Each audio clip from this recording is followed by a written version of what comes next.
Uni Eropa bersiap memperluas cakupan sanksi terhadap Rusia dengan langkah yang belum pernah diterapkan sebelumnya, yakni menargetkan pelabuhan di negara ketiga yang dinilai terlibat dalam penanganan minyak Rusia.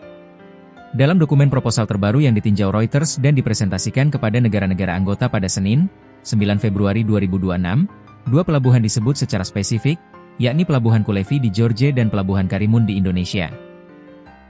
Jika proposal tersebut disetujui secara bulat oleh seluruh negara anggota Uni Eropa, perusahaan dan individu di wilayah Uni Eropa akan dilarang melakukan transaksi apapun dengan kedua pelabuhan tersebut. Langkah ini menjadi bagian dari paket sanksi ke-20 Uni Eropa terhadap Rusia sejak invasi Moskow ke Ukraina pada 2022.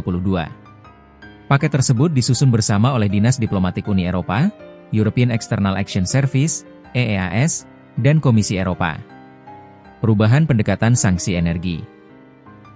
Presiden Komisi Eropa Ursula von der Leyen pada Jumat lalu menyatakan bahwa paket terbaru ini mencakup pembatasan lintas sektor, termasuk perubahan signifikan dari kebijakan sebelumnya. Menurut von der Leyen, Uni Eropa berencana mengalihkan pendekatan dari kebijakan pembatasan harga minyak Rusia yang disepakati negara-negara G7 menjadi larangan penuh atas layanan maritim yang terkait dengan pengangkutan minyak mentah Rusia. Langkah tersebut dinilai sebagai respons atas dugaan praktik penghindaran sanksi melalui penggunaan kapal dan fasilitas pelabuhan di luar wilayah Uni Eropa. Proposal yang sama juga memperkenalkan mekanisme baru berupa instrumen anti-pengelakan, Anti-Circumvention Tool, yang untuk pertama kalinya akan diaktifkan terhadap negara ketiga. Instrumen anti-pengelakan. Melalui instrumen tersebut, Uni Eropa mengusulkan larangan penjualan mesin pemotong logam serta peralatan komunikasi seperti modem dan router ke Kirgistan. Uni Eropa menilai negara tersebut berpotensi menjadi jalur pengelakan sanksi, sehingga pembatasan diberlakukan untuk mencegah teknologi sensitif mengalir ke Rusia secara tidak langsung.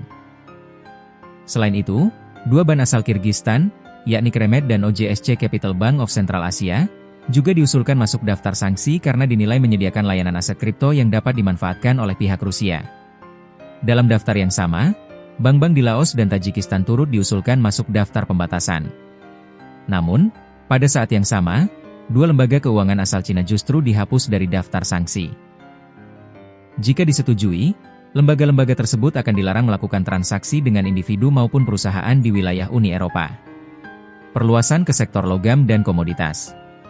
Selain sektor energi dan keuangan, proposal paket ke-20 ini juga memperluas larangan impor untuk berbagai komoditas logam. Uni Eropa berencana menghentikan masuknya produk seperti batang nikel, biji besi dan konsentratnya, tembaga mentah maupun olahan, serta berbagai jenis besi tua termasuk aluminium. Komoditas lain yang diusulkan masuk daftar larangan impor meliputi garam, amonia, kerikil, silikon, hingga kulit bulu. Langkah tersebut disebut sebagai bagian dari strategi untuk mempersempit ruang ekspor Rusia ke pasar Eropa sekaligus membatasi pendapatan negara tersebut dari sektor non-energi. Penambahan individu dan perusahaan.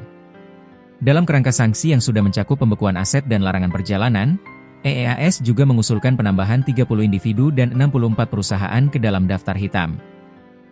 Di antara entitas yang diusulkan masuk daftar adalah Bashneft, anak perusahaan Rasneft yang terdaftar di bursa, serta 8 kilang minyak Rusia. Dua kilang besar yang disebut dalam proposal tersebut adalah kilang Tuapse dan Shizran, yang dikuasai Rasneft. Meski demikian, proposal tersebut tidak sampai memasukkan Rasneft atau Lukoil sebagai target utama dalam paket kali ini, meskipun kedua perusahaan energi tersebut telah lebih dulu dikenai sanksi oleh Amerika Serikat.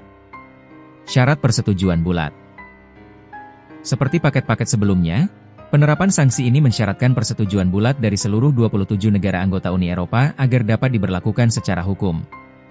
Proses negosiasi antar negara anggota diperkirakan akan berlangsung dalam beberapa pekan ke depan. Belum ada tanggapan resmi dari otoritas Georgia maupun Indonesia terkait masuknya nama pelabuhan di wilayah mereka dalam proposal sanksi tersebut. Di Indonesia, Pelabuhan Karimun dikenal sebagai salah satu lokasi aktivitas ship-to-ship transfer yang kerap digunakan dalam perdagangan minyak global. Namun, hingga berita ini diturunkan, belum ada pernyataan resmi dari pemerintah Indonesia mengenai dugaan keterlibatan pelabuhan tersebut dalam rantai distribusi minyak Rusia. Dampak potensial. Pengamat perdagangan internasional menilai, jika disahkan, langkah ini berpotensi memperluas dampak sanksi Uni Eropa hingga ke negara-negara mitra dagang yang tidak secara langsung terlibat dalam konflik Rusia-Ukraina.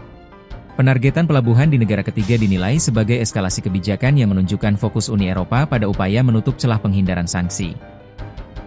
Namun, Efektivitas kebijakan tersebut masih akan bergantung pada respons negara-negara terkait serta dinamika politik di antara anggota Uni Eropa sendiri. Hingga saat ini, proposal tersebut masih dalam tahap pembahasan dan belum memiliki kekuatan hukum. Uni Eropa menegaskan bahwa langkah-langkah tersebut bertujuan untuk meningkatkan tekanan ekonomi terhadap Rusia, sembari tetap menjaga koordinasi dengan mitra internasional.